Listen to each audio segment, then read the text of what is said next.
There was this event last Thursday at the University of Missouri, Kansas City. Many of you watched it. I was invited to give a lecture there on the topic, Men Are Not Women. Pretty basic topic. If you took a time machine back to 5 years ago and told people that that would be a controversial topic in 5 years, they would laugh in your face. So I go there and I give this talk. I try to give this talk. From the very beginning, there was a group of about a dozen leftists screaming like banshees, screaming so loudly the other people in the room could not hear it.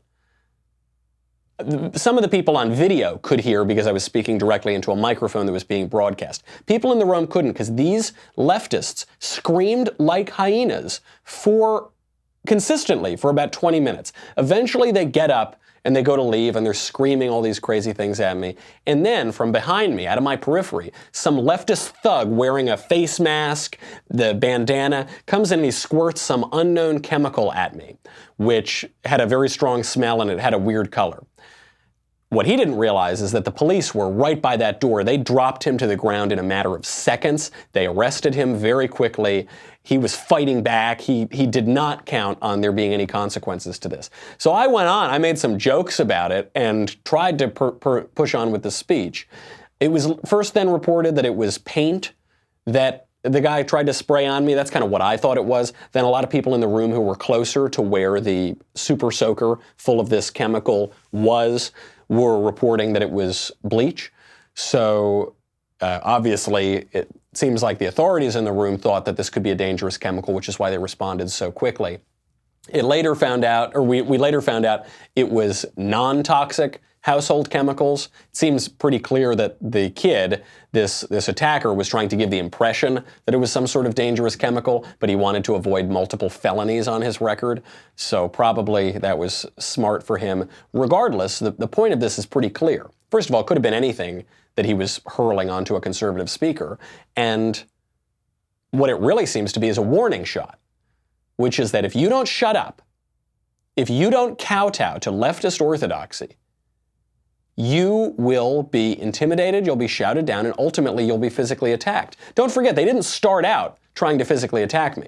They started out just trying to scream me down and hoping that I would leave and shut up. Only when I didn't do that did this guy bust in and try to hurl some liquid on me.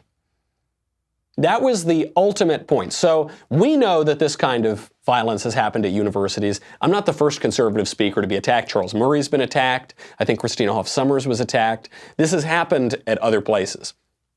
The more shocking thing here was the response. The response of the university, the chancellor of the University of Missouri, Kansas City, Molly Agrawal, and the response of the Kansas City Star, and the mainstream media more broadly. What the left is doing here is trying to equate violence with nonviolence. That's the big takeaway.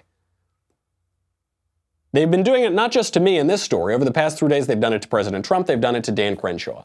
They're trying to equate violence with nonviolence. The university's reaction, next morning, a letter comes out from the chancellor's office. I expect there to be an apology to an invited speaker who was harassed and then assaulted. No. Here's the letter from Chancellor Molly Agrawal.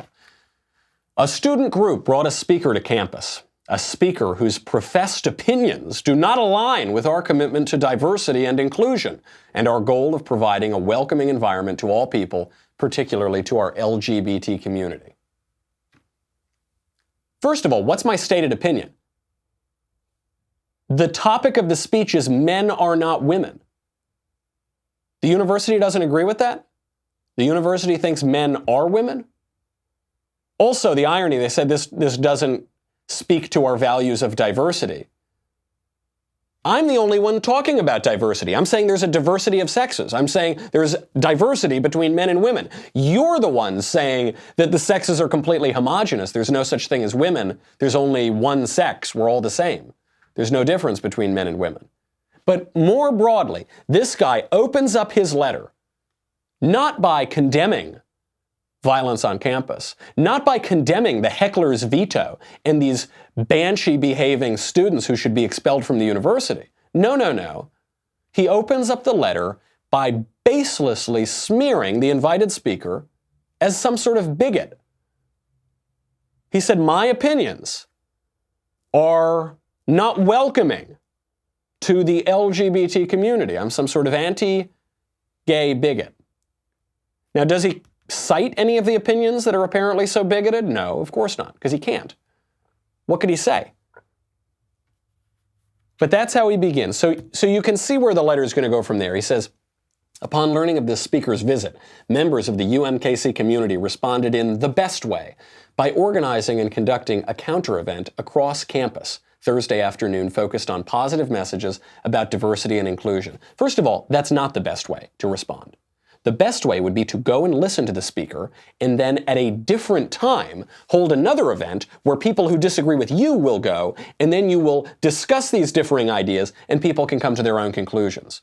But to try to just distract from the event and try to pull people away from that actually isn't the best way to respond. He goes on. Even during the speech, some peaceful protesters stood and expressed disagreement with the speaker's views. Then, unfortunately, some others crossed a line. No, what happened during the speech is from the very moment that I started to speak, these activists shrieked so loudly that nobody could hear the speech. If a university chancellor believes that that is one of the best ways to respond, then he is a disgrace to higher education. Molly Agrawal is a disgrace to American higher education, to liberal education. He should resign. He should be pressured by the trustees and the alumni and the governor and the students to resign. That is an outrage. What he is saying in that letter is that the best way to engage with ideas that we might not understand or that we might think that we disagree with or that we maybe never have heard before is to scream at the top of our lungs like little children, like toddlers, until they are cowed and intimidated into leaving. Molly Agrawal, the chancellor of UMKC, should resign. Or else the trustees, the alumni, and the governor are sending a message to every other college in the country that it's perfectly fine to shout down speakers and to shout down views that are not trendy or faddish at the time. So this disgrace to higher education, Molly Agrawal, goes on. After defending the heckler's veto, after baselessly smearing an invited speaker as some sort of bigot, he goes on. Imagine this. Imagine the message this university is sending out. To say, hey, speakers, we'd like you to come to campus. We'd like you to fly across the country, take time out of your schedules to come here and give a speech. Oh, and by the way, we're going to defend harassment and the heckler's veto. We're not really going to condemn political violence, at least not primarily. We'll get to that eventually, maybe. And by the way, we're going to baselessly smear you as a bigot. But come on, that's what the university's for. He goes on, he says, UMKC must maintain a safe environment in which all points of view, even extreme ones, are allowed to be heard. I mention this one because in 2019, the opinion that men are not women is an extreme point of view. We hear a lot sort of moral equivalence between the left and the right. Oh, well, you know, the left, they do their crazy things, and the right, they do their crazy things, and oh, come on, it's not. No. The left is saying, a chancellor of an American university, a state university, who is a left-winger, is saying that the point of view that men are not women is extreme. And then the right is saying men are not women. Those are not equally extreme, crazy viewpoints. One of those is radical, and the other is common sense. No equivalence whatsoever.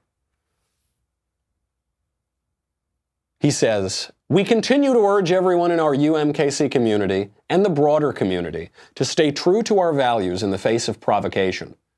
Provocation. Listen to these words. And to respond to bias and intolerance with reason and courage, to hardened attitudes with open minds and honest questions, to false statements with calm fact-based challenges. Listen to what this disgrace does in this letter. He says that the students need to respond to provocation in this way, as though I was begging to go visit UMKC. I was begging to fly across the country to give the lecture. Please, let me come, please. I'll pay you, let me come. I was invited to the school.